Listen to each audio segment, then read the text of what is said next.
In the beginning, God creates the heavens and the earth in 6 days.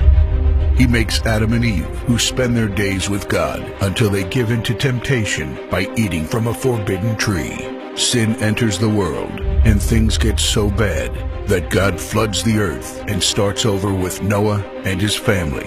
Years later, God calls Abraham to follow him with the promise to make Abraham the father of a great nation. Abraham obeys, and God gives him a son, Isaac. Isaac's son Jacob has 12 sons. Joseph, Jacob's favorite, becomes second in command of Egypt.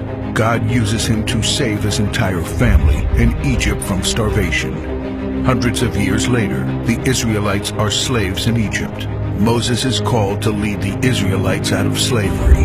Joshua takes over after Moses and leads the people into the promised land.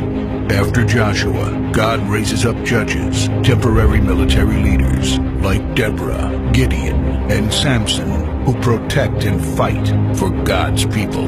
The people tire of this leadership, and they call for a king.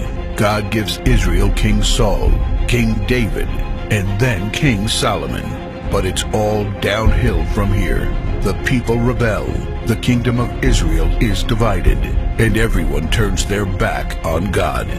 Prophets like Elijah, Isaiah, Micah, and Jeremiah warned that if people don't repent of their sins, there will be consequences. But the people ignore their warnings.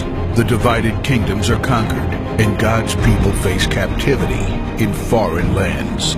People like Daniel show great courage and stand up for God when no one else does. Some of the exiled people return to the promised land, but for 400 years, God is silent.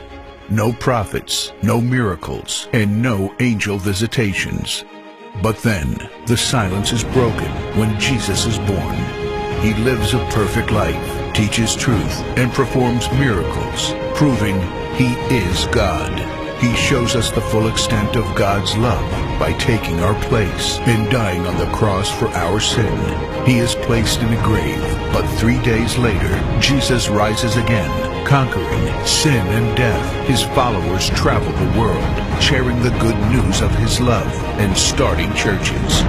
We now are part of this story, and we have the chance to change the world and share His love, because one day He will crack open the sky and He will return. It's the greatest story ever told.